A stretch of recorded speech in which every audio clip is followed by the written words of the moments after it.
I think a lot of people confused by the new Arabic name, El Hajj Malik El Shabazz. I've always had the name on my passport, Malik El Shabazz, only I only used it in the Muslim world. Well, Hajj is a title that is given to any Muslim who makes the pilgrimage to Mecca during the official Hajj season. One thing that I found in all of my travels was that all of the Africans, not only the Africans, but the Asians and the Muslims, look upon us as their long-lost brothers. And America had actually tricked many of them into a hands-off policy by giving them the impression that she was honestly trying to do something to solve the problem. My argument over there was designed to prove that it is impossible for the United States government to solve the race problem. It's impossible. Never have I witnessed such sincere hospitality and overwhelming spirit of true brotherhood as is practiced by people of all colors and races here in this ancient holy land, the home of Abraham, Muhammad, and all the other prophets of the Holy Scriptures.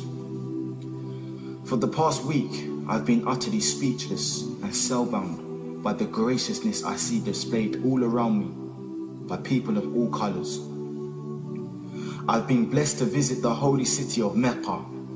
I've made my 7 circuits around the Kaaba, led by a young mutawaf named Muhammad. I drank water from the well of the Zamzam. I ran 7 times back and forth between the hills of Mount Al-Safa and Al-Marwa. I've prayed in the ancient city of Mina, and I've prayed on Mount Arafat. There were tens of thousands of pilgrims from all over the world. They were of all colors, from blue-eyed blondes to black-skinned Africans.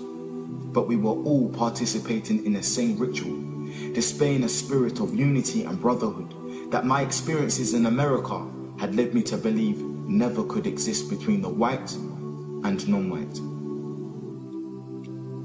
America needs to understand Islam, because this is the one religion that erases from its society the race problem. Throughout my travels in the Muslim world, I have met, talked to, and even eaten with people who in America would have been considered white, but the white attitude was removed from their minds by the religion of Islam. I have never before seen sincere and true brotherhood practiced by all colors together, irrespective of their color. You may be shocked by these words coming from me, but on this pilgrimage, what I have seen and experienced has forced me to rearrange much of my thought patterns previously held, and to toss aside some of my previous conclusions. This was not too difficult for me. Despite my firm convictions, I have always been a man who tries to face facts and to accept the reality of life as new experience and new knowledge unfolds it. I have always kept an open mind, which is necessary to the flexibility that must go hand in hand with every form of intelligent search for truth. During the past 11 days here in the Muslim world, I have eaten from the same plate, drunk from the same glass, and slept in the same bed or on the same rug, while praying to the same God with fellow Muslims, whose eyes were the bluest of blue, whose hair was the blondest of blonde, and whose skin was the whitest of white. And in the words and in the actions and the deeds of the white Muslims, I felt the same sincerity that I felt among the black African Muslims of Nigeria, Sudan and Ghana. We were truly all the same brothers, because their belief in one God had removed the white from their minds, the white from their behavior, and the white from their attitude. I could see from this that perhaps if white Americans could accept the oneness of God, then perhaps too they could accept the reality, the oneness of man, and cease to measure and hinder and harm others in terms of their differences in color.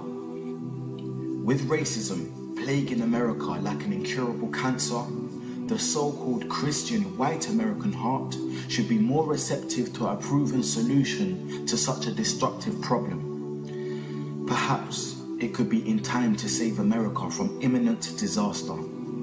The same destruction brought upon Germany by racism that eventually destroyed the Germans themselves.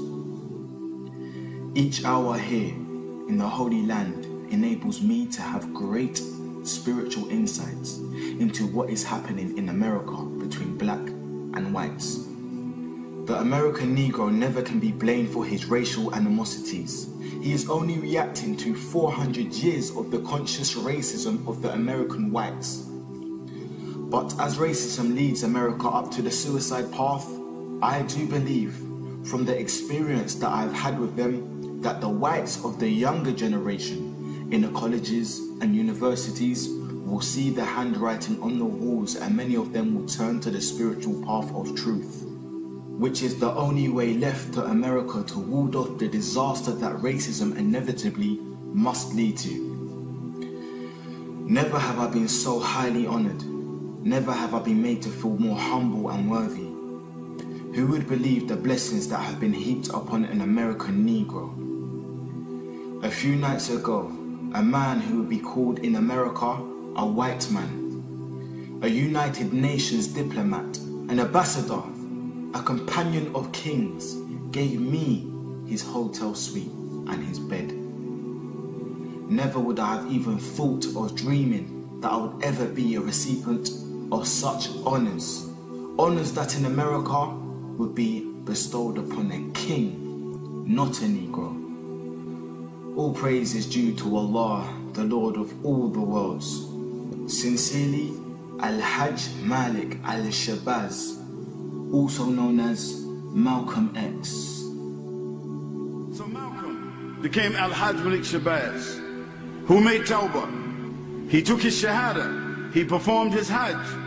He said, on my way back from Mecca, I visited 7 countries, and the CIA, and the FBI, and the International Interpol Police, and others plotted to try to kill me at least 5 times. You don't have to ask yourself why they were plotting to kill this man. If I recall, I pointed out that while I was at Mecca making the pilgrimage, I spoke about the brotherhood that existed at all levels and among all people who were there on that Hajj, who had accepted the religion of Islam. And I pointed out that for what it had done, what the religion of Islam had done for those people over there, despite their complexion differences, that it would probably do America well to study the religion of Islam, and perhaps it could drive some of the racism from this society as it has driven racism from the Muslim society.